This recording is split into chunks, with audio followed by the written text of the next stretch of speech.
You're listening to Well Met, a Hearthstone podcast brought to you by BlizzPro.com.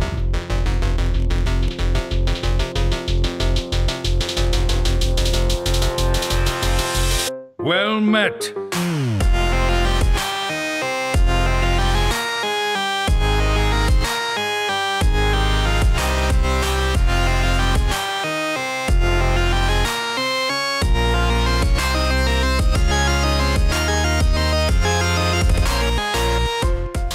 Hey everybody, welcome to episode 134 of Well Met. We are a Hearthstone podcast brought to you by BlizzPro.com. Today is November 27th, 2017, and from Studio 6 in Denver, Colorado, I am KickedTripod, and with me is the crew. Let's jump on over to Kansas City first with the hostess with the mostest. What kind of, are those Audio Technica headphones, JR?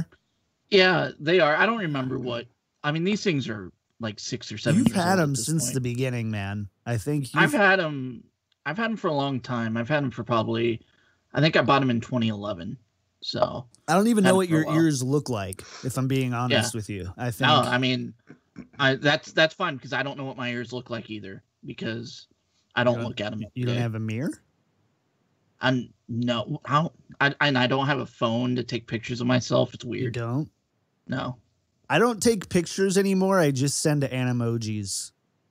That's all I do. I just wear these headphones all the time, like everywhere. Like if you've ever seen pictures of me, it's like always earmuffs. Yeah. Yeah. Great. They're like a part of me now. Cool. Good to see you. He doesn't actually have ears. Yeah. Good to see you, JR. Let's go over to why did I want to say Dachshund? What is that's a type of dog, right? Nashua, New Hampshire. Hey, it's DannyDonuts. Hey, buddy. Hey, how's it going, John? Yeah, you know. That's it. Yeah, you know. It's a Monday. Yeah, you know. We can chalk it up to the Mondays. It's a case of the Mondays. I've gotten like, for some reason, I haven't been able to sleep the last 3 nights. I go to bed at like midnight and I fall asleep about 6:30 a.m. and wake up at like 11:30. It's the worst. It's the absolute worst. So. Oh, God. Yeah. It's like an esports schedule. It's weird. I'm like almost the opposite. I go to bed at midnight and then I've been waking up at like 5 or 6. So it's PM? like no. Just like 17 hours. No. The life of a Hearthstone pro is hard. Okay, it's real difficult. Where are you? I just realized this. Where am I? Yeah, like where's your bed? Where's your everything? I moved it around. I had to change the feng shui. You know? The feng shui. Can you spell that for me? I could, but this isn't a spelling bee. This is a podcast, John. It is absolutely a spelling bee. Don't use words you can't spell. I'm just so that's your bedroom just changed around a little bit. Got a little humidifier going. Yeah, I basically moved the bed like off to the side so I have like room to actually move, so because think that you're not streaming from your bedroom. I did that. I mean, no, that wasn't really why. It was more because like since I got this chair, it's like too big that I can't go like through the walkway without like hitting the chair at night, if you know what I mean. How do you like that chair? I like it a lot. You like it? It's a nice. Feel like a nice you're in chair. a race car?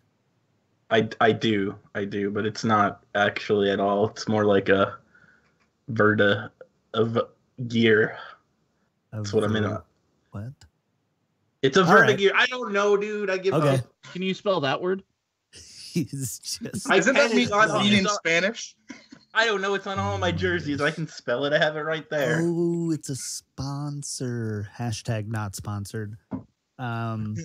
Yeah. Cool. All right. Cool. I was like, I thought we had the same chair at first, and I looked at him like, no, not quite the same. All right. That's it. That's enough. That's enough small talk for the week. We did a pretty good job. 4 minutes. Let's talk about our weeks in Hearthstone. You know what? We don't have time. Anyone have any stories they want to tell before we start reviewing show notes? And I know, JR, you've got some stuff. One very quick thing. Yeah. I want to. So I've been doing the Extra Life streaming thing, raising money for the Children's Miracle Network. head over to twitch.tv/EldorianBP. That's where I've been streaming. But I'm giving away 60 Kobolds and Catacombs packs if we can hit my $1,000 goal by the time the set releases. Cool. So right now we're at $210, so we've got a ways to go. Got about 10 days, I imagine, I believe. But we've had some people donate this week, and I just wanted to give a quick thanks to Tara, Sam Benson, Alfred, Robert, and Jason for donating this week. And if you guys can help us get there to 1,000, I'll buy 60 packs. If we don't get to 1,000, I will buy, I believe, 15 packs at the end of December.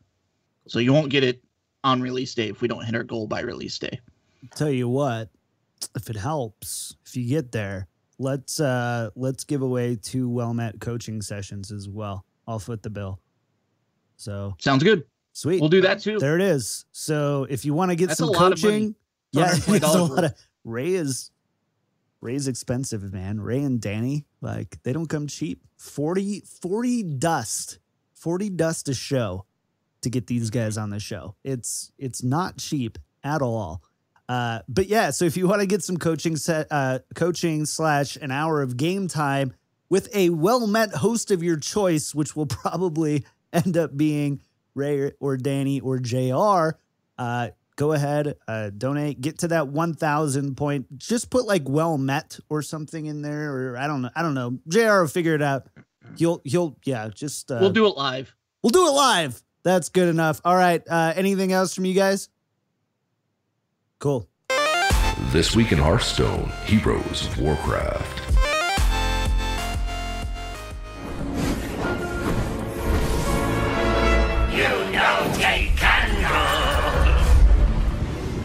All right. Well, there's probably some news stuff. I guess the big thing is December 7th, all but confirmed, would you guys say, for Kobolds and Catacombs? It feels that way. I hope so. But it's really ironic because I'm pretty sure that December 7th is the due date for deck lists for some tournaments like WESG. So I have no idea how in the world that's going to work, because you can't even, depending on when they release it and like when the deck lists are due time wise, like there's a chance that in certain regions, like you can't even make the decks yet. You know what I mean? Interesting. I don't know how that's going to work. That's going to be real weird.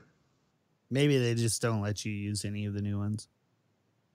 That would make sense, but the tournament isn't for like till like the weekend or something. The deck lists are just due earlier. I mean, the weekend makes sense. If it was like it's not until the end of December, I'd be like, yeah, that's awkward. They need to move that day back a day. Yeah, usually it's due like a few days before or a couple days before the tournament, something like that.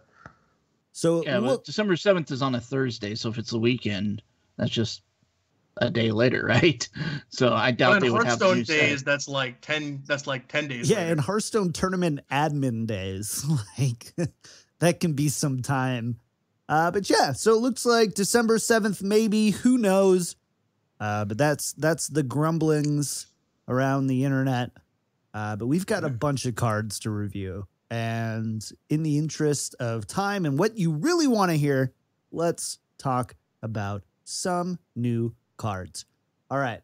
So first, that's the wrong thing. Which card are we talking about first? Zola the Gorgon. Isn't Zola a type of cheese? Gorgonzola. Yeah, absolutely Yeah. it is. Yeah. I think this is like the World of Warcraft Medusa. It's not even a real like character in World of Warcraft. It is literally a name they came up with for the memes. Wait, really? It's a cheesy card. It's Gorgonzola, the type of cheese. Yeah.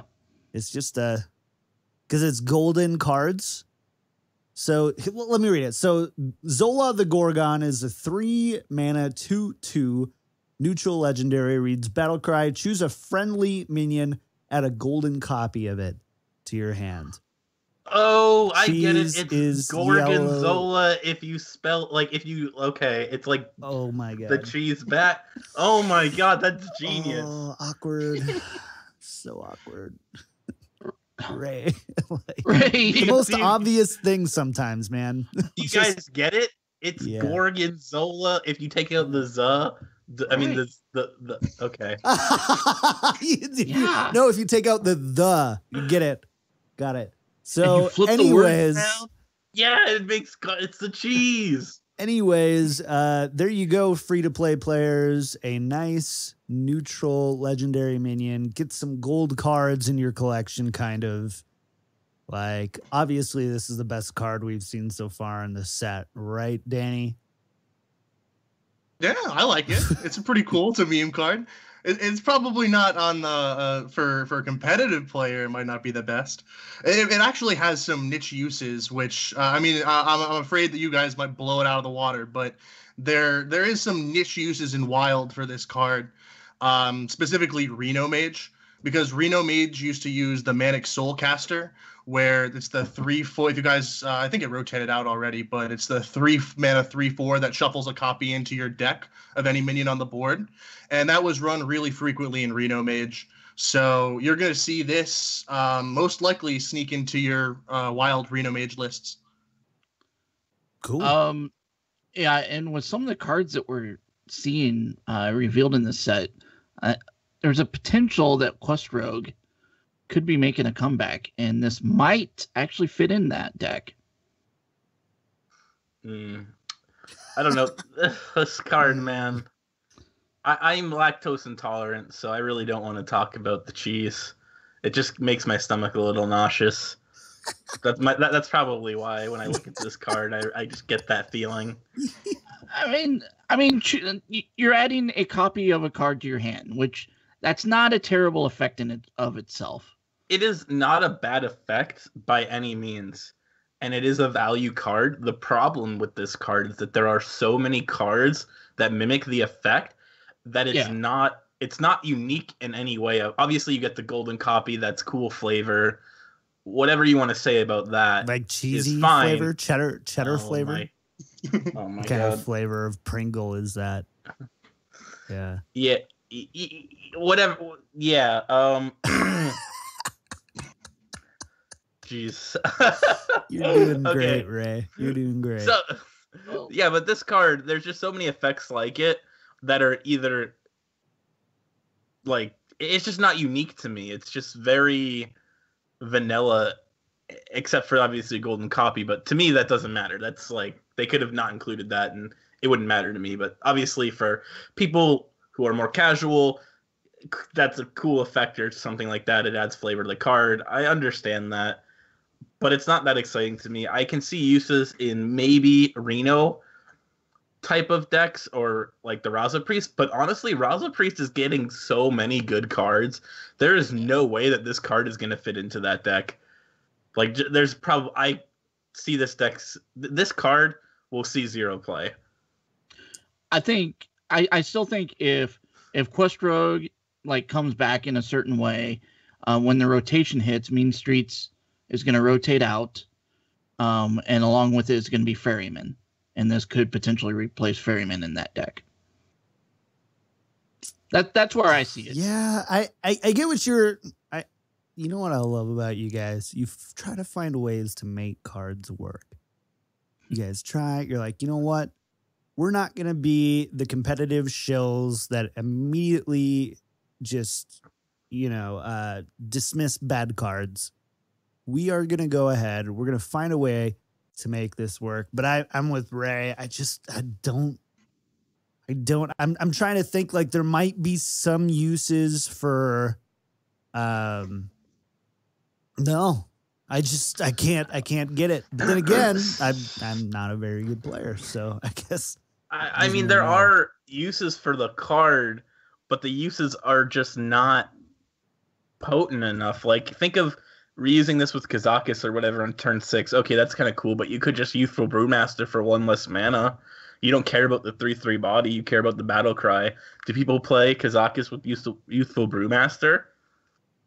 That's not a thing at all. It's not even close to a thing. To be fair, it doesn't take it from your deck and put it back into your hand. What do you mean? Because what Youthful Brewmaster does is it takes that card that's on the field and puts it back into your hand, right? Yeah, but this card does the same thing except for doesn't take it off the field. Yeah, that's what I'm saying. It's different than Brewmaster, right? Right. If you're going but you don't care about. I'm saying you don't care about the body. Like the body. If you're using it if you're using Brewmaster for that, you're going for value, is what you're saying, right? You're not necessarily going for board presence. Yeah, and it's one less mana. But so I mean, theoretically, Brewmaster one more is mana and you get to keep the body. Right, that's not good. In the sense of in a competitive sense, you already don't care about the body. You just care about the effect. So having it be one less mana and still not be playable is a bad sign for this card actually being playable. I actually have thought a little bit about this, the way that JR has presented it. And I mean, adding an additional bounce effect into Rogue helps out quests a little bit more though. I mean, obviously comparing it might not be as good as something like Brewmaster, but in that deck, you run into the position, and you see this a lot in Wild, where you hit like an equilibrium of like so many cards that have the same effect, that it just that you can use lower power cards because they synergize well with the deck. You essentially have an overload of that one effect in the deck, so it becomes more consistent. Yeah, I could see it in Quest Rogue just as another bounce effect if they need it. We'll have to see. I don't know. This is one of those I don't know. I just don't know. I feel like if it's good, it's like auto include in a lot of decks, and I just don't see that happening. I don't know. We'll have to see. I think that a lot of the set, though, for auto includes, I think that a lot of this set is more tech based. A lot of the stuff is dependent on this in the meta. You may want to put this card in, otherwise you might not. A lot of this stuff is conditional. I feel that that is this set compared to most other sets are there aren't any ridiculously standout cards that I've seen compared to other sets. Definitely. And they're the way that they stand out is based on the synergies in the deck and not the fact that Prince Keleseth, all you have to do is not include 2 cards and oh, yay. Now everything is way better. Okay. We'll close the chapter on that one. We'll go on to the next one here. King Togwaggle, which was Togwaggle. Togwaggle. I like to call it Woggle. Okay, Togwaggle, which was Ray's nickname in high school. King Togwaggle. It kind of looks like me. Whatever.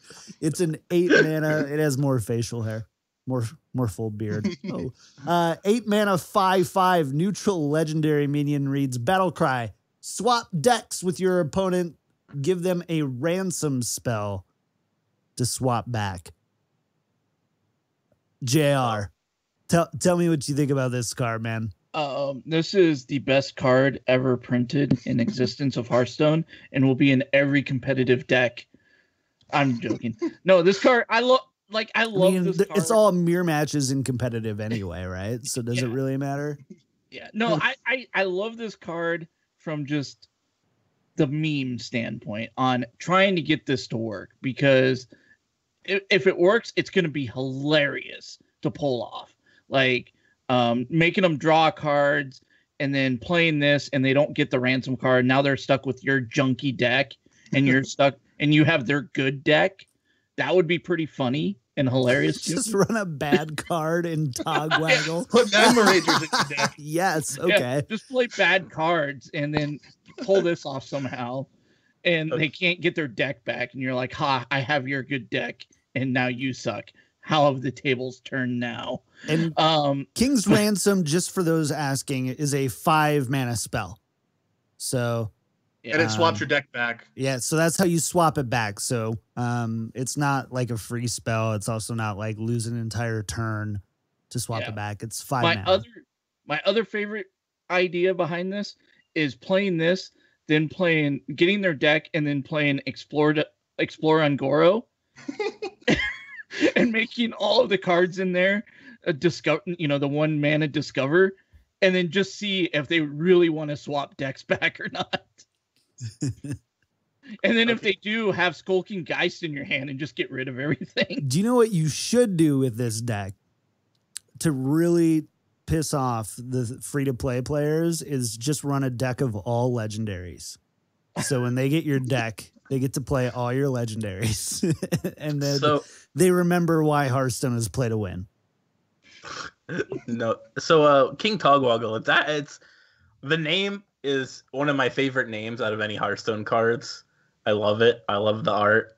But in all seriousness, this card could actually be playable because of that combo with Explorer and Goro and Skulking Geist. It gives you a hard lock on your opponent. If you're playing Control Warrior, because Explorer and Goro is a warrior card, so you could play a control. For the people who maybe don't have the Hearthstone dictionary in their head? It changes all cards in your deck to Explorer and Goros, which just say, are they called Explorer and Goros? I think they are, or it may be just be. That. It might just be Explore. You discover a card. You discover a card. That's One mana to discover a card.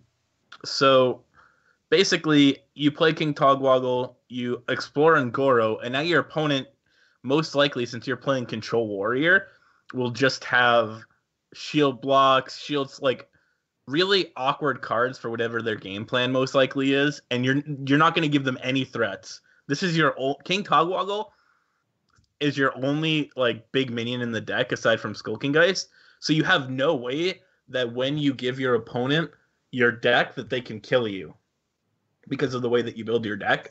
And then you have Explore and Goros or Explorers or whatever they're called. So you can just find whatever you need, hopefully. But you can find threats is what I'm saying. Like you build your deck just to be super anti-aggro and just have no threats at all. So once you give your opponent the deck, they can't do anything. If they take their deck back, you kill them because you Skulking Geist. Like that's a hard lock in some sense. So it would be hard to pull off, though. I think.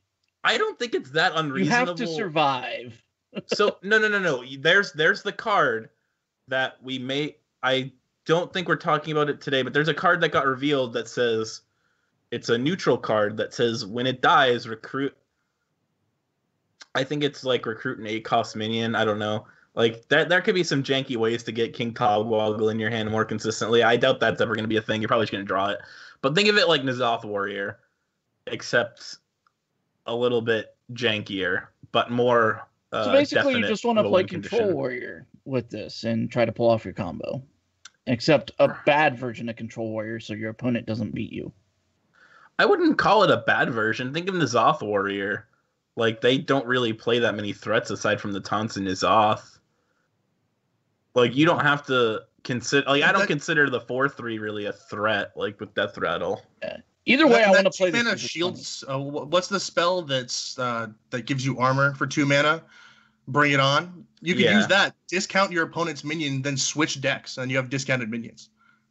No, it only discounts the cards in their hand. Yeah, but... Oh, yes. Sorry. It doesn't do it in the deck.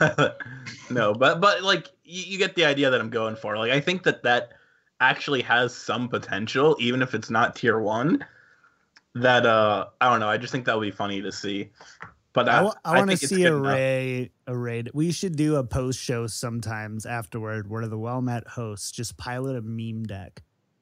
And we do it at like whatever co-host is at the lowest rank and just meme really hard. We'll just do that after a show one time. Okay, closing thoughts on this one because you guys decided. I'm like, cool, choose 8 to 13 cards, and we have like 18. Good? You good? Good. We're good. Spoil a little. All right, Arcane. Artificer. Yo, what about the twig? Oh yeah, Twig of the World Tree. Sorry, Twig of the World Tree. Also my nickname in high school. I'm just kidding. All right. Who gave you your nickname? 4 mana, 1/5 Druid legendary weapon reads Death Rattle. Gain 10 mana crystals. Ray, you're up. What do you think here, bud? This card is a really hit or miss card. I think it will be very powerful on curve and in combination with cards like Medivh because it works like Nourish, where when you gain the mana crystals, you get immediate access to them. So it has It's a 4-mana card with 5 charges, I believe. And then once you use the charges, you get 10 mana. Right. And obviously, if you get that on curve, like going into Ultimate Infestation turns, it has the power to provide you with insane tempo swing turns, and it's going to be a really strong card in more attrition-based matchups like the Druid Mirror. It's going to be awful against aggro, and it's going to be awful if you draw it late game. Like if it's one of the last cards in your deck, it's terrible. It's a dead card.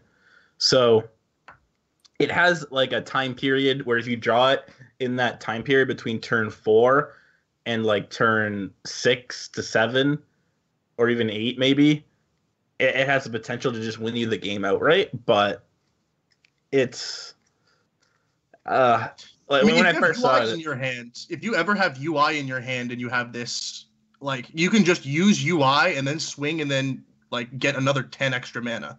You don't necessarily have to do it the other order. So I think that as long as you have UI, you should be able to. That's what I was talking about.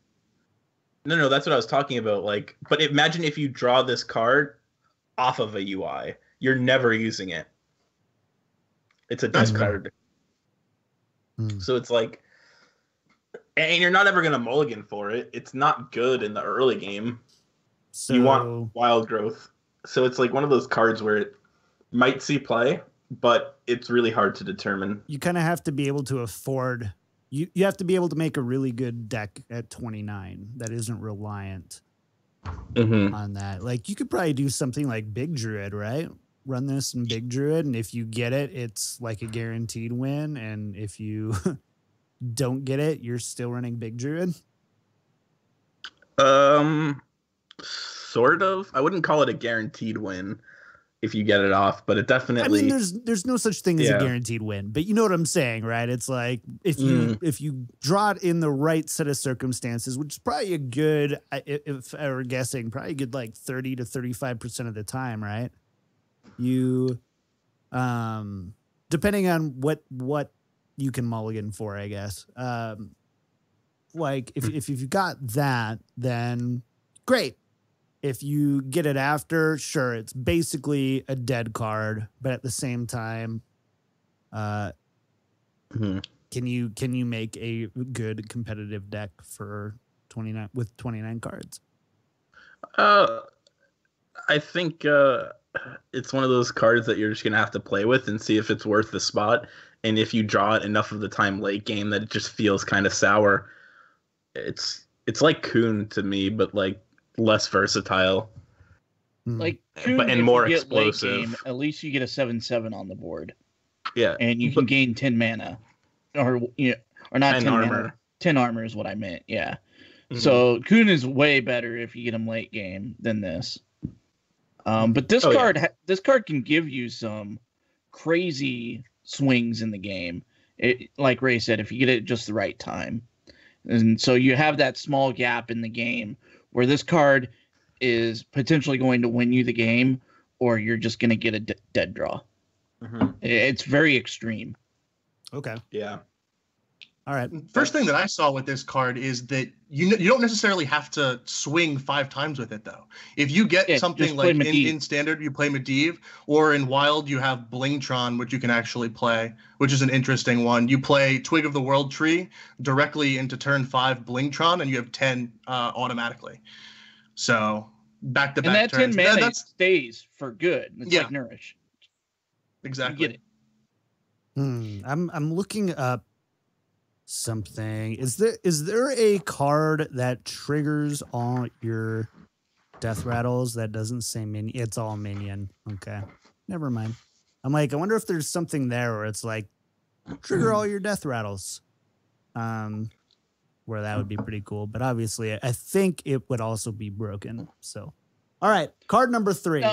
Okay, fine. JR, go. Sorry. One thing I wanted to say is, remember in your interview when you guys were asking about like Harrison Jones and acidic swampoos and things like that. This card's a good example of cards that they're implementing, or legendary weapons that they're implementing, that you don't necessarily want to destroy. Your opponent doesn't necessarily want to destroy. You want to give them more durability. Give your opponent's weapon 5 durability.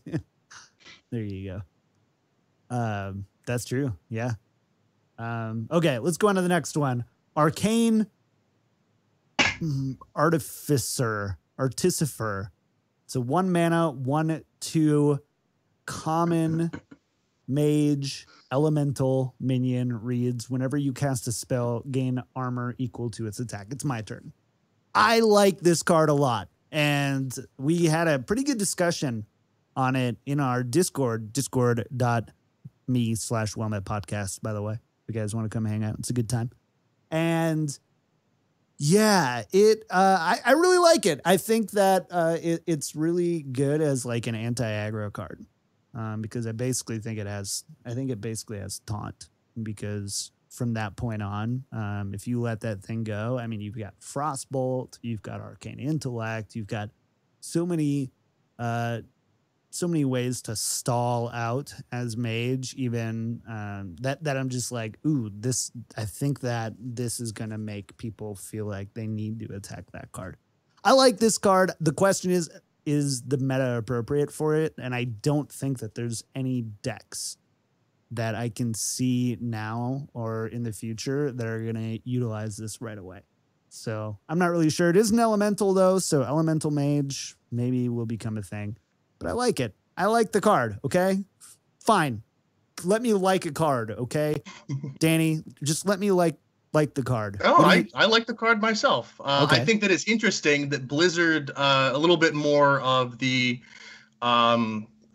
conspiracy theorist here, but when Blizzard's releasing this card, and with the rumors going around that they may be pushing Ice Block to the Hall of Fame next expansion when the rotation hits, I could see this card getting some serious support. And because, like you said, if you get a board clear like Flame Strike, if you play 8 mana this and Flame Strike, gain 7 armor, that clears the board, gives you some armor. I mean, right now, obviously Control Mage has a better card that you can play in Ice Block, but I can see this semi-fitting into that spot if Blizzard ends up rotating that out. And obviously they provide a little bit more support. I think what you really need for this card to shine is some really flexible, high-cost spell.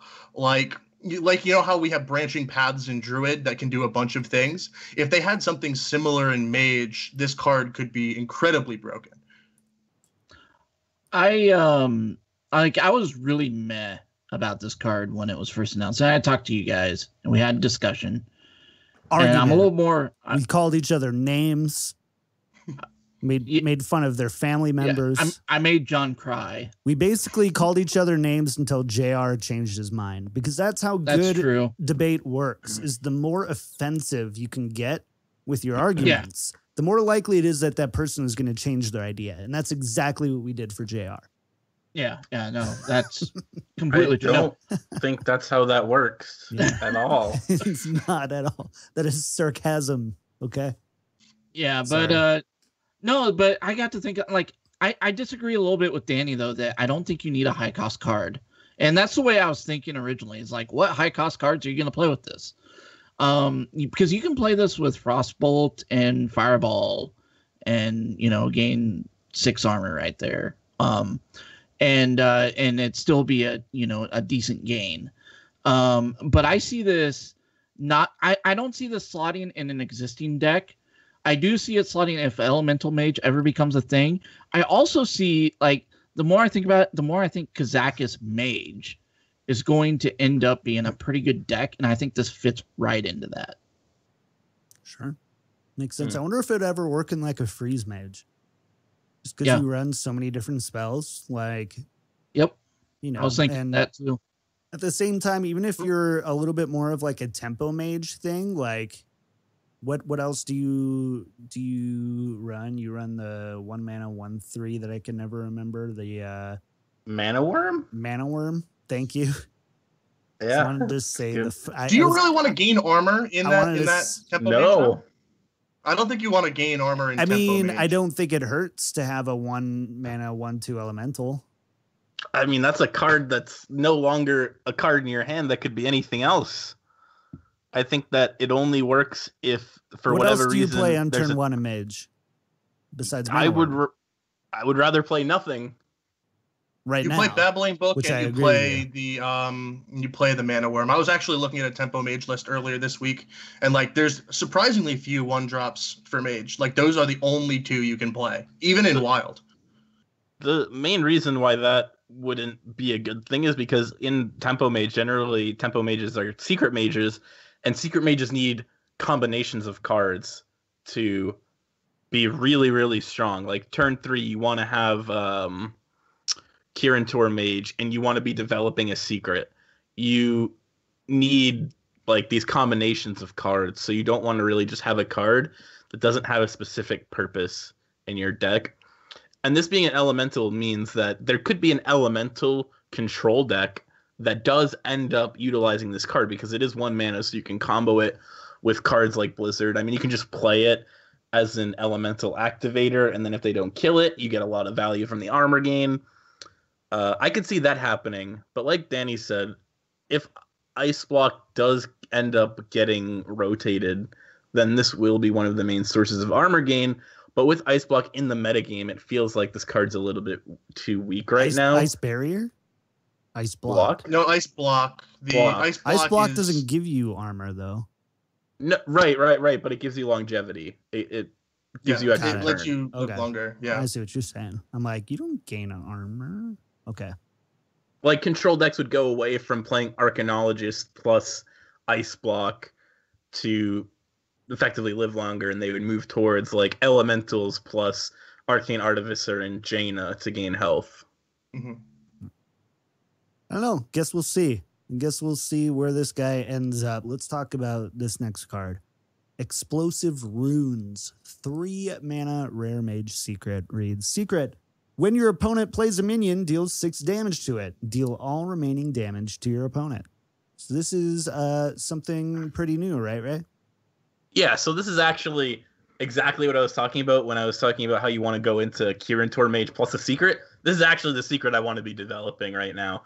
Because this card, generally, if you play it on turn 3, your opponent's not going to have a big minion to play into it, and they're going to try to check Mirror Entity, because they're probably playing that along with it, with a smaller minion. So maybe like a Firefly, maybe I don't know, just something small.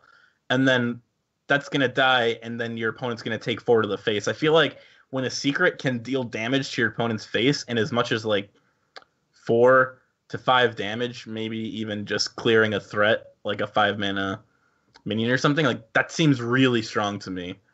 I think this card is going to be a staple in Secret Mage immediately. And part of that, too, is the overlap with Mirror Entity, too, right? That's exactly what you said, but the overlap is not exact. Whereas, like, when last expansion, I was really excited about Frozen Clone, but it overlaps a little bit too much with Mirror Entity. But this card has enough, like, of dissonance between the cards that, like, when you're testing for one of them, the other one is bad. Whereas you can test for Frozen Clone the same exact way that you can test for Mirror Entity. So that difference between the two of them and the way you test it just makes a Tempo Mage more dynamic. Yeah, and effectively your opponent, until they have information on your deck, like whether or not you've played a Mirror Entity already kind of thing, they're effectively flipping a coin on which secret you played. Like if you go turn 3 Kirin Tor Mage, play a secret, and you play 2 Mirror Entities and 2 Explosive Runes, they're flipping a coin as to whether or not they want to play around X or Y. And to me, that seems really strong, and I don't think we've really had anything like that before for Secret Mage. Yeah. I also think that the secret's harder to play around, too. Like, just dropping a small mini on this, you take the face damage, which, I mean, Tempo Mage is trying to burn you down at the end of the game. So, I don't know, are you trying to just put a really big health minion up with this? How do you play around this secret? Well, I mean, that's the thing. You play around it differently every single time. And most of the time, it's going to end up playing out favorably for the mage, which is why I think this is such a good secret for secret mages. It has everything that the deck really wants to be doing. Yeah. I think one of the... Yeah. I was going to say, I think one of the takeaways from this card, too, I agree with what these guys are saying, by the way, but it's going to have the most confusing interaction in the game when dealing with Divine Shield minions. Because of the way that they said how that works. And I don't agree with how it works. Let's say you have a 1/1, or that's a bad example. Let's say you have a 3/3 Divine Shield minion on the board. When this is, you play that and you pop off the secret. I would imagine it would do 1 damage to take off the Divine Shield, and then do 5 damage to the face. Or it would do all damage to the Divine Shield and no damage to the face. I feel like one or the other is acceptable, but that's not how Blizzard goes with this interaction. Instead, because the minion is a 3/3, it has to absorb 3 with the Divine Shield, and then it would do 3 to the face. So whatever the health is on the Divine Shield minion is what the minion would absorb. So the minion still stays alive, though. Yes. The minion still stays alive because it eats up the Divine Shield minion. It just doesn't make sense to me because you can take off the Divine Shield with a 1/1. Really, I think it would do like you deal 1 damage to the Divine Shield, and then the rest of the minion, and then the rest of the face. Like the Divine Shield takes 1. Yeah, I feel like that's how it should be too. I feel like it should either be that or the Divine Shield absorbs all of it. But Blizzard is saying it's going to do the health of the minion is absorbed by the Divine Shield, and then the rest of the face. The way I like to think of it, because I was trying to think, is like, imagine you got a shield that can absorb you're a 3 health minion with Divine Shield, and that essentially what Hearthstone says, that means that your shield absorbs like up to like 3 damage in this case, and you're like parrying it off, right? It's not consistent at all. That's just what I like to say. I don't know. I feel like they just like made this card and like programmed it and then just like ran the interaction, and whatever happened, they're just like yeah, all right, that seems good. All right, let's do that. Oh my gosh, there's gonna be a really interesting interaction when you play Tyrion on this, right? It just pops the Divine Shield on Tyrion, but if you're playing up against a deck where you don't know if it's Mirror Entity or if it's the Explosive Ruins card, and you plop down a Tyrion, you have a 50-50 of giving them a Tyrion. Like, I expect to see that pretty frequently. People trying to play around this by playing Tyrion and then getting it Mirror Entity. More like people playing Paladin in 2017. Lol. Just kidding. Either way, man, I think that's a favorable situation to be in for the mage because they've never been able to put people in that situation. It's so different, and I love it. Yeah, we are not doing well on our time management here. Let's talk about the Lesser Pearl Spellstone. So the Lesser Pearl Spellstone is the Spellstone is the Paladin Spellstone, and it's 2 mana, rare. Reads, summon a 2/2 Spirit with Taunt, restore 3 health to upgrade, and then the next one is a 2 mana 4/4 Spirit, and the last one is a 2 mana 6/6 with Taunt Spirit. So, are the spirits elementals? Does anyone know? I can find out for you right now, just to make sure. Thanks to... I don't know if we had... I don't think we saw the tokens. I don't know if we had the tokens for that or not. I will find it. I think that either way, a 2/2 with Taunt and that restores 3 health to upgrade does still seem pretty solid. It is because no tribe. Okay. Because like the new 3-drop restores health at the end of the turn. The main issue I see with this whole restoring health theme was the problem that I found when I was testing out Blackguard last format was actually taking the damage to your face. That became a problem. If I'm not playing against an aggro deck, how am I actually taking face damage a lot of the time? like early on in the for game. Board, yeah. It's so that's like one of the predicaments that kept coming up was if you're not playing against aggro, how are you actually taking the damage? I was even thinking of playing things like Light's Justice just to start hitting minions and getting face damage. Like, I don't know. I wish there was ways. I wish like Paladin got a Warlock card, like one of those Warlock cards that just dealt a bunch of damage to your face. Aggro Paladin, you want a pack? No. I just want a Paladin card that when I play it deals a bunch of damage to my face so I can heal it and get all these cool effects. Got it. I see what you're saying. Okay. Well, you don't get one, so sorry. Not yet. Sorry. What do you guys think really quickly on this one? This one isn't very exciting for me. Yeah, I'm a bit indifferent on the card myself. It might be really playable. I just think it's really boring. I like having a 6/6 on like turn 3 or 4 would be pretty cool, or earlier, like if you can pop it off with that. But getting a 6/6 with taunt by turn 6 or after, just a vanilla 6/6 taunt is not very exciting. For 2 mana, it is though, right? It is, because like you're also getting the value of this is all from one card. You're playing this on turn 2, getting a 2/2. But you're having to do a bunch of stuff to get there. The idea is that that kind of you're not synergy, getting it from one card. You're doing stuff. But like most of the time, but it's a synergy thing. Like you're playing Blackguard in this deck. You're playing the card that's a 3 mana restore health. Like the idea is that like this whole thing, this whole archetype somehow comes together and is a thing, and it just all synergizes with itself, and this card fits in it. I don't see it right now. I don't think it's going to be this set that happens either. If it happens, it'll be later.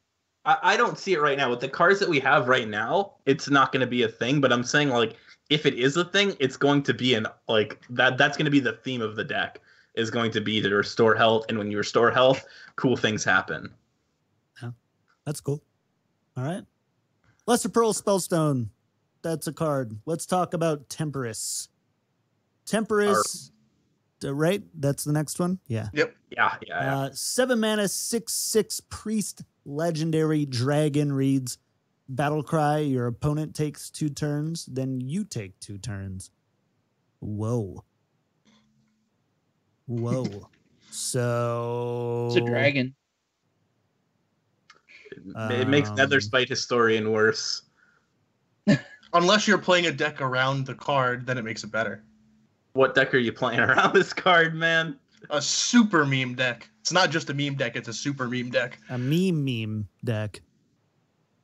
I mean, these memes are so out of my mind. Like I just can't think. Like, these memes are too intense for me. I just can't meme that hard.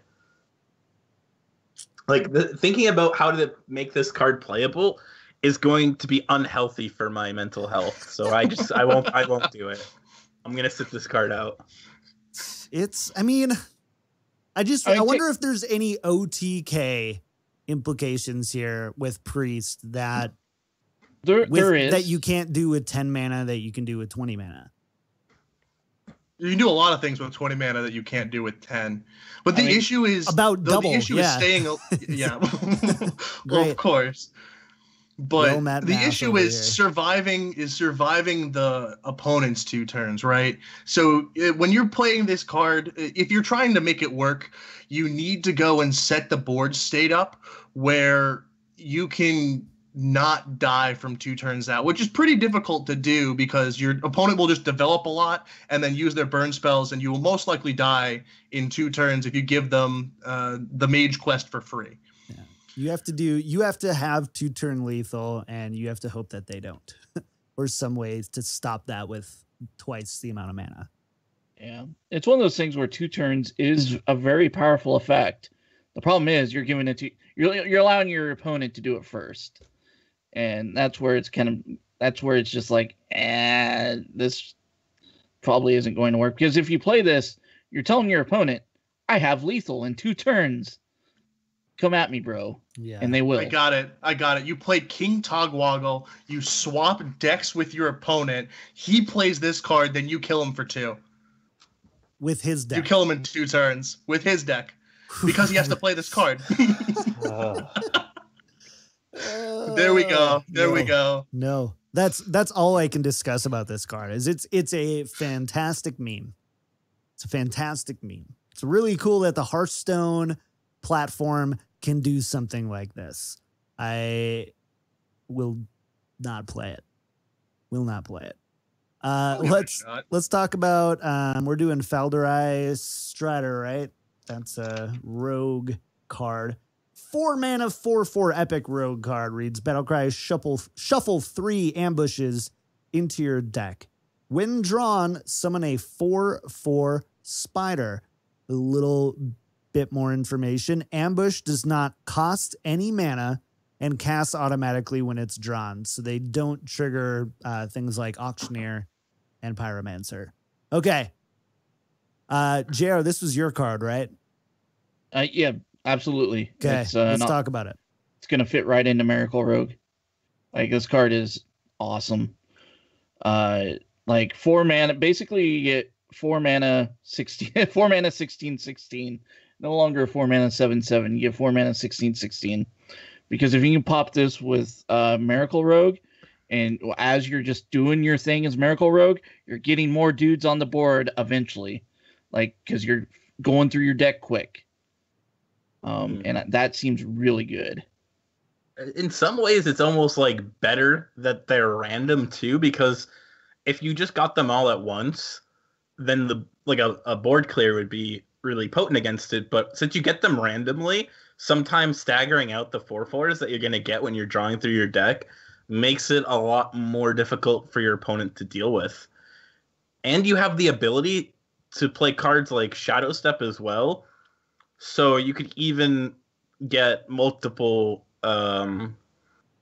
like triggers of the battle cry, which could be really cool. Like if you have like 12 ambushes in your deck, I don't know. Like I feel like your odds of drawing an ambush are probably like 50% at some points in the game, like that's every single turn, which is pretty crazy. Yeah, it's a good card. I think it's the value and power of the card is hidden. Like this is not one of the cards that are obviously going to be good, like some other cards. Yeah. So I do want to clarify one thing here, just so that we're clear, because I think chat room got a little bit confused by it. When you draw it, it doesn't cost any mana. But like if your opponent were to, what is it, Thought Steal? Is that the one that comes from your deck? Yeah. And Thought Steal it, it's a 4 mana spell. Is it 4 mana? Yeah. Yeah. So something new. Got it. So that's how it works. What we were saying is it just means that when you draw it, you don't play any mana to play it. This is how it works. So anyways, yeah. This is a good card. That's about it. I like 4 mana 4/4s. Dark Iron Dwarf. Those the good old days of the Dark Iron Dwarf. The 3/3 Shattered Sun Cleric. Come on. Good days. Yeah, no. Good days. No, those were great days in the Argent Commander. Yeah. 4/3. Yeah, that was crazy. All right. Going down memory lane here. Let's talk about Grumble the World Shaker. It's a 6 mana 7/7 legendary shaman elemental. Reads Battlecry, return your other minions to your hand. They cost 1.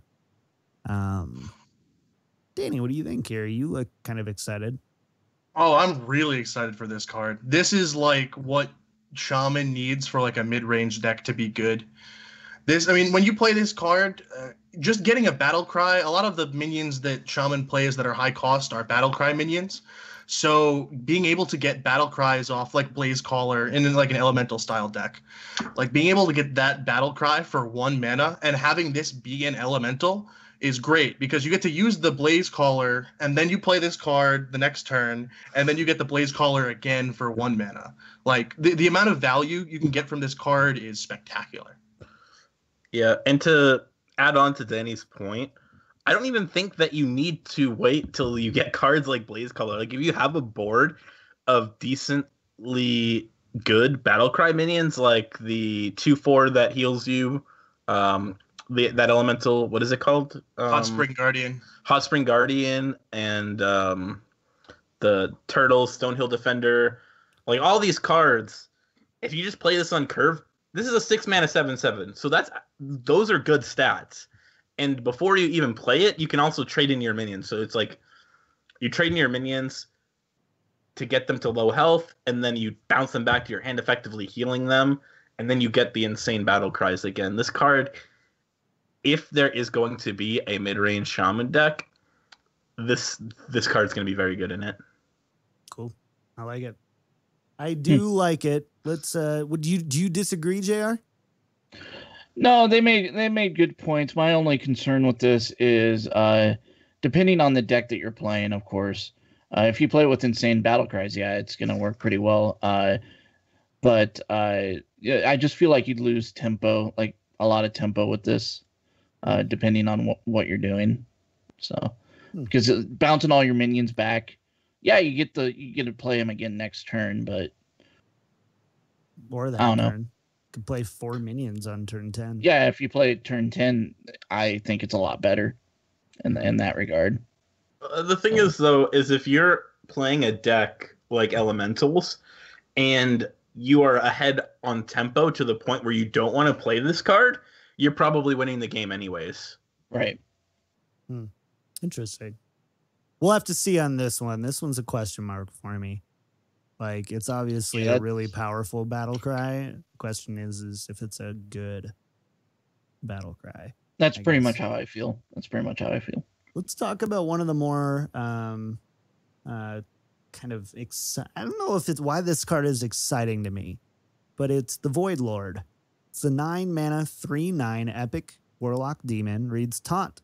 Death Rattle. Summon 3 1/3 demons with Taunt. And yes, that is the exact same card as a Voidwalker. So the 1/3 demon with Taunt. That was confirmed by Mike Donet. All right. What do you think about this one, JR? So when I first saw this card, I'm like, wow, this is a really expensive Warlock card for a 3/9 with Taunt. And I'm like, that's eh. And then I got to thinking about it, and I'm like, man, Sludge Belcher was really playable back in the day. And this is like Sludge Belcher on steroids. And then I'm like, this is actually not bad. Like, Sludge Belcher on steroids? Sludge Belcher on steroids. Said? That's what that's Yeah. It's a 3. Yeah, it's more expensive, but instead of just 1/2 minion, you get 3 1/3 Taunt guys. And yeah, you're playing it for 4 mana more, but it's a 3/9 instead of a 3/5. Sludge Belcher was completely playable back in the day and still is in Wild. I could see this being the same. Okay. Ray, what do you think, man?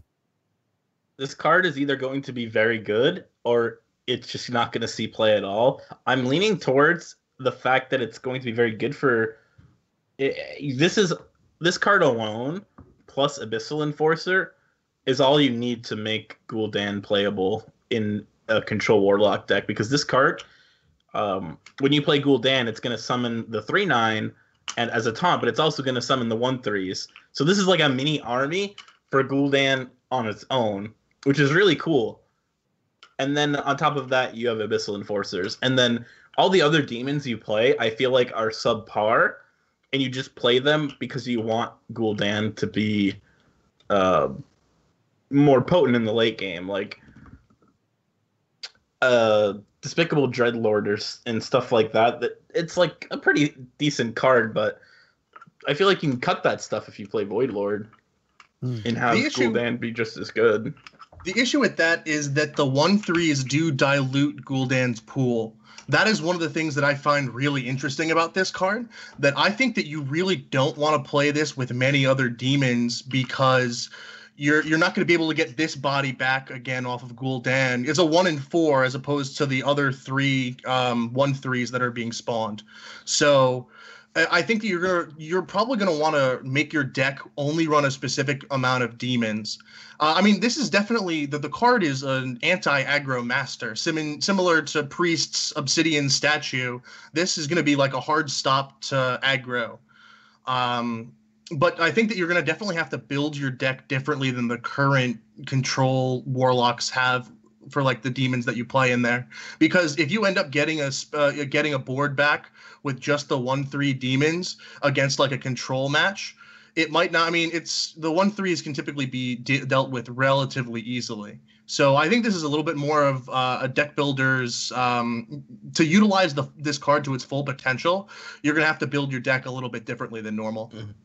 Yeah, what I was saying was that you literally would only be playing Void Lord and Abyssal Enforcer as demons. Like, you're not playing Despicable. Like, you're gonna cut those now because in my opinion, that card is only really played because you play Gul'dan. Like, if Gul'dan wasn't a thing, you wouldn't be playing those cards. So I think that with this card existing, you can just play the 2 good demons and that's it. Because this card creates an army in itself. Okay. Closing thoughts on this one. We still have 1, 2, 3, 4, 5, 6 more cards. Cool. All right. Rummaging Kobold. Rummaging. Where are you, buddy? There you are. Rummaging Kobold is a 3 mana 1/3 neutral epic minion. Reads Battle Cry, return one of your destroyed weapons to your hands. So, Danny, what do you think about this one, man? I think this is pretty cool, especially when you have an expansion that's focused all around the legendary weapons. If someone plays an Ooze and you really wanted to get your weapon out, you can just run this in your deck and get the weapon back. It might not be good, but if you really just want to play the weapon, you can guarantee that you get the weapon off. Interesting. JR, what do you think?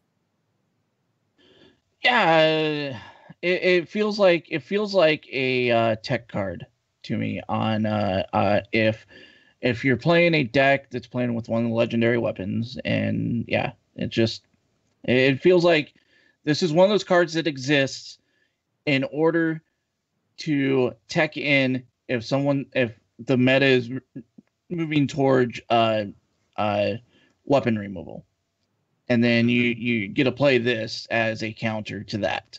But I think otherwise you wouldn't probably bother. Yeah, I actually think JR nailed it, and I'm going to agree with what he said 100%. Cool. All right, that was nice and easy. Thank you, guys. For once, let's talk about the Grand Archivist. Grand Archivist is an 8 mana 4/7 neutral epic. Getting a little spendy here, guys. Reads, at the end of your turn, cast a spell from your deck, targets chosen randomly. Ray, what do you think here? I think that this card is probably going to end up being bad just for the fact that most of the time you're not going to be able to build a deck that is based around just value spells, like high mana spells. Maybe you could play a Druid deck that just plays Ultimate Infestation, Nourish, just really high value spells. And then you also play like the new 6-drop that like reveal a spell, play a minion that equal to the cost or whatever. But outside of like very specific decks, I don't think this card can see much play because it's too random. You're gonna end up playing cards that you don't want to play that cost like a Frostbolt or something, and it's going to be chosen at random. Like it's so dependent on your deck. So last week we talked about the Shaman legendary weapon that basically after your hero attacks, discover a spell and cast it again with random targets. And I was saying, like, I really didn't like that card for the simple fact that I don't like the random effects. And I have the same problem with this card. So I'm wondering, but Ray, you really liked that weapon last week. Yeah. So do you play this card in that deck? No, because you discover a spell, so it's not random, and that card doesn't limit your deck design. The weapon doesn't limit your deck design to just playing like AoE spells that random effects don't matter. This card, it directly inhibits like what you can actually play in your deck. To be fair, though, there are some decks that currently exist that don't really run that many spells. You look at all the Keleseth decks, and besides a couple key cards, they really don't run many spells. But the biggest thing for me is Hunter with this card. I think that if you're going with a mid-range Hunter card and you play this and the only spells you play is the Animal Companion and Call of the Wild, that this card is very, very good. Because you don't really need to play any other spells in Hunter. Hunter is completely minion-based. And, I mean, getting a Call of the Wild off of this, getting a 4/7 plus Call of the Wild is like really broken. Taking a second turn, yeah. It's like getting Call of the Wild when it was meant to be, before they nerfed it. Yeah, when it was actually 8 mana. Yeah, that's true. But actually you don't, because it's at the end of your turn, so you don't even get an attack with Hover. Yeah, it's just, the problem is that Hunter, like, Call of the Wild barely made Hunter good because it was just too slow, especially when it went to 9 mana. Like, I just worry that is already too slow of a card. But there's new tools coming out for Hunter every day. So I haven't heard that line of thinking before. And you're right. I think it works really well, but I also don't fathom a world in where you play Hunter and you don't run like Kill Command. That's fair. You know, like Deadly Shot in Wild, and which still wouldn't be bad. Not you Deadly Shot. Quick Shot. The 2 mana Quick Shot. Thank you. Yeah. Yep. I probably don't need to run Quick Shot, but like it'd be really hard to not run Kill Command. I guess that would be the one that I can really think of. That'd be kind of weird. Yeah. Okay. All right, we'll go ahead and see. We'll see. Let's go to the next one here. Psychic Scream. My Shadow Priest main in me is really happy that this exists. Geez, Ray, you want to speak? Yeah. All right. How did you know? I don't know. Thanks for giving me some. Because he was raising his hand very quietly. This card's really good. It's gonna be played in Raza Priest. Doesn't trigger death rattles, and generally you don't care that your opponent gets more longevity in terms of you fatiguing them. Like, you don't really care that they get their resources back. Like, you're just gonna kill them with Anduin. This card's just gonna be good. And then they can draw into dead cards as well, right? If you're playing against a paladin, all their recruits just got put in their deck, and they go in and they just draw a bunch of dead cards. Heck, your minions are gonna go in their deck too, so they could even draw your Kazakus or something. Like, this card is just gonna be really good, and it's gonna be a staple in Raza Priest. So here's my thoughts on this card. If you open up my account and you look at all of my classes played, and you know how you have the levels of things, I have everything maxed out at 60 except for one class, and it's Priest, because I just hate playing Priest. I don't like playing Priest. So my experience with this card is going to be a lot of bad words coming out of my mouth whenever this gets played, which seems to happen a lot lately when I play against Priest. So thanks, Blizzard, for making me cuss more. Shame on you. The sign of a good card. It makes JR swear. That's how we should tell how good a card is. How pissed off JR gets when you play it against him. I want to do an honest card review type thing where it's just my reaction to the card getting played against me, and if I'm like happy that it's played, it's bad, and if I just start screaming at the top of my lungs, it's a really good card. Yeah. Oh man. That's my card review for this card. I was so unhappy when I saw this. Oh man, I bet. I so definitely bet. Let's talk about Sonya. Sonya Shadow Dancer.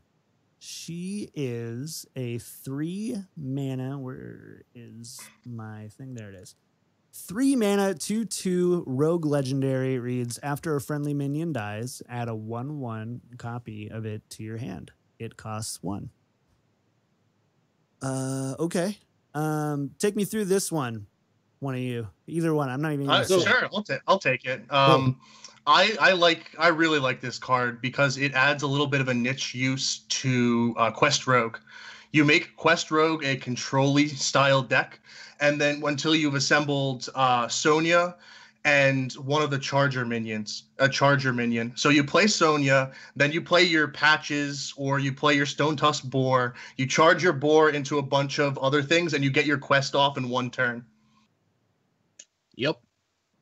Yeah, I mean, Yup. This is why I said Quest Rogue was coming back. It was because of this card, and that's why I said the cheese card earlier could potentially fit into that deck. Because I think Quest Rogue's gonna come back, guys. Gonna come back. Mean, that's all good and fine, but what about this card not in Quest Rogue? This card's just good in general. Yeah, you just got a board full of Vile Spine Slayers or Bone Mares or something.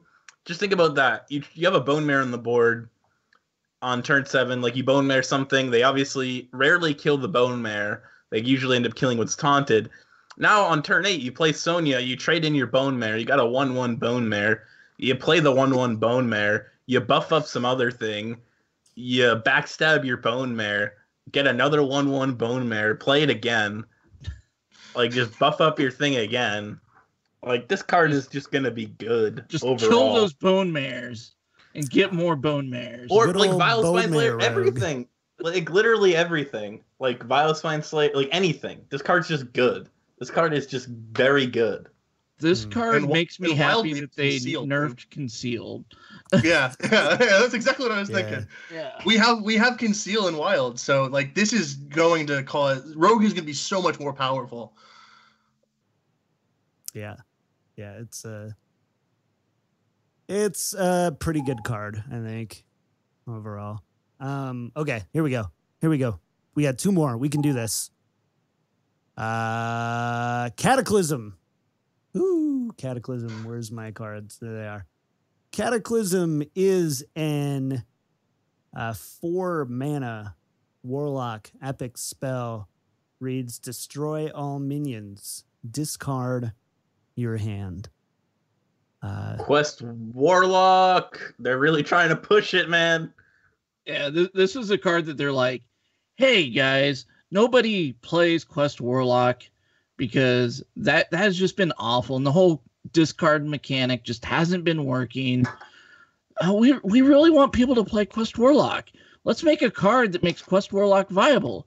Okay, here's the card right here. Guess what? Now you can just play this and you don't have to play anything else discard-wise. And guess what? You've now done your quest by turn 4. Congrats. Seems good. That's that. Yep. Yeah, you're right. You're right. Is that and it? Is that that's it? it. I mean, I That's had the it. suspicion that they were going to make the weapon discard related, but this just totally took that away from my prediction. I had originally thought that the weapon was going to be something like Silverware Golem, summon anything that's discarded, but like this just sets it up. This is so much better than that. They just pulled the trigger. Cool. They're just like, all right, we're done messing around, boys. We want this to be a thing.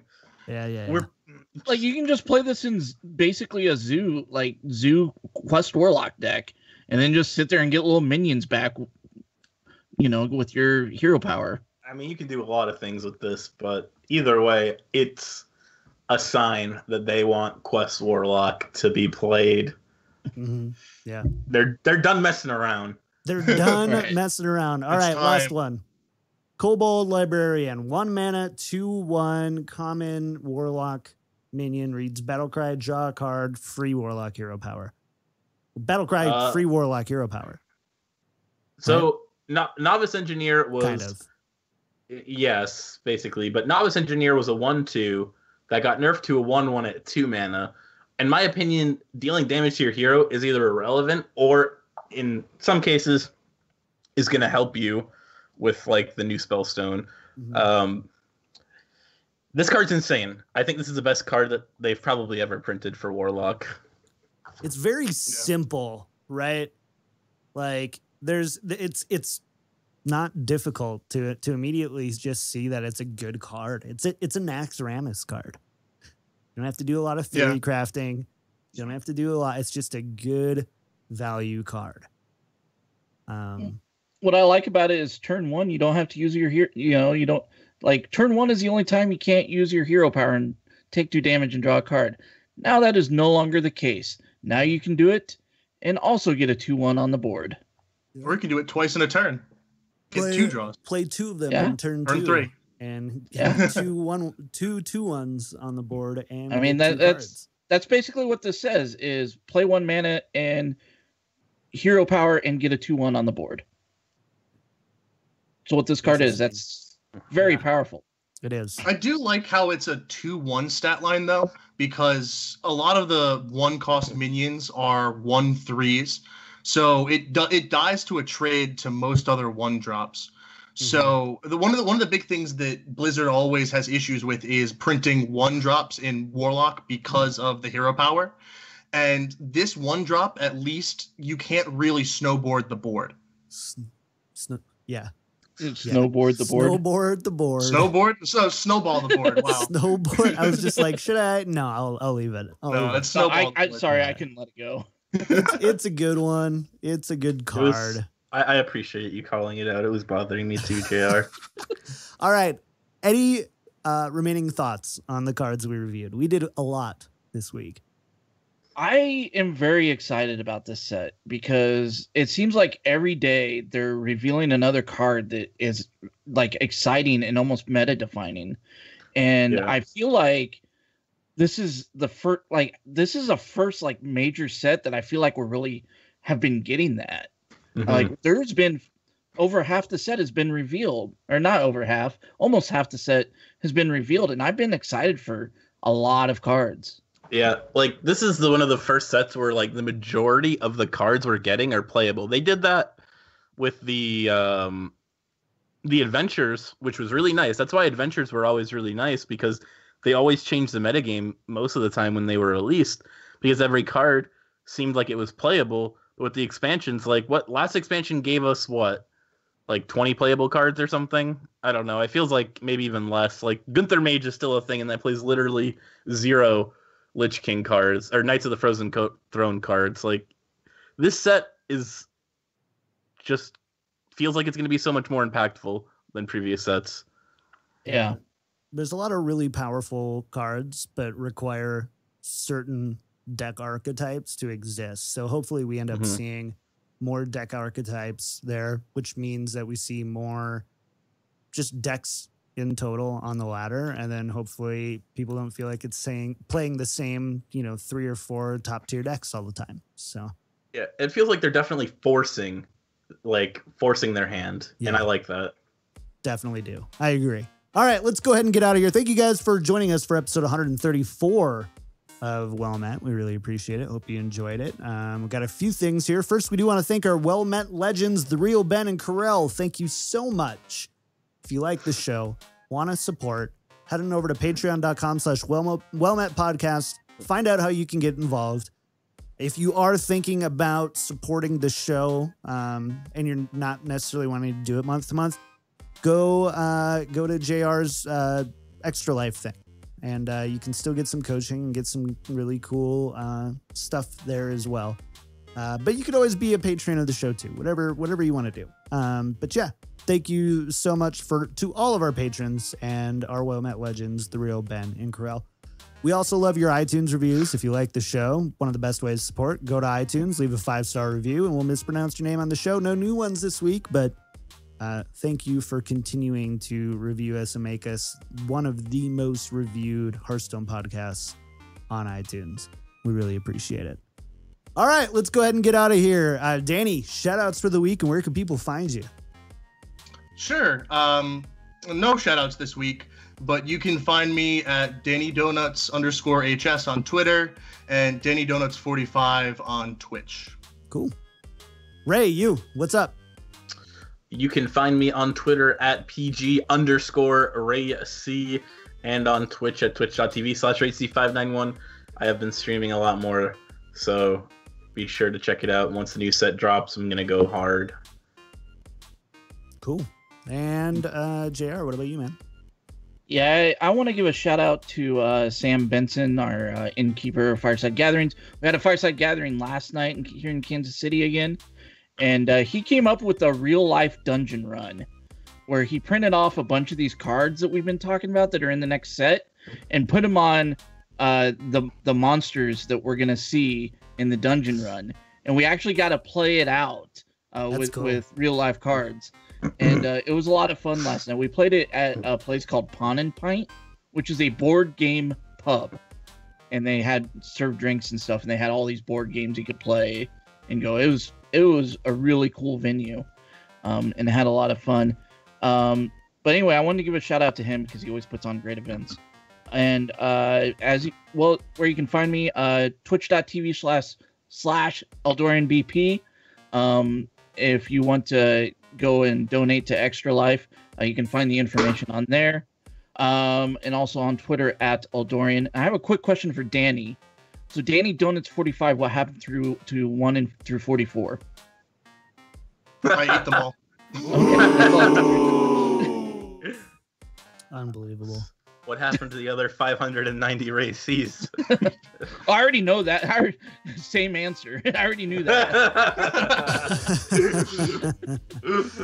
All right. Well, as for me, I actually have a pretty cool announcement. I'm launching a new show this week, and I'm really nervous about it. It's a big undertaking. It's called Overwatch League Daily. It is a 5-day-a-week Overwatch League show, and it's going to have a ton of production value behind it. I've got some of the biggest names in the competitive Overwatch community who have agreed to regularly show up and contribute.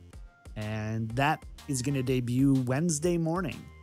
And yeah, so I'm really excited. I'm really nervous, but if you're into Overwatch or Blizzard esports at all, I would love for you to check it out. You can find it on Twitter at OWL Daily Show, or just search on any of your podcast feeds for Overwatch League Daily, and you'll find it right there. All right, that's going to do it for us for episode 134. You can find us recording live every Monday at 7 p.m. Pacific time. And you can also find more awesome Hearthstone content throughout the week at hearthstone.blizzpro.com. Tweet us at WellMet Podcast or email us at wellmet@blizzpro.com with comments, questions, and ideas you have for the show. Big thanks to Jake Butno for our music and Scythe Designs for our graphics. That's going to do it for us this week. We will see you in 7 days. And it's going to be my last show for a long time, potentially. I'm getting married. I'm going to be in Hawaii.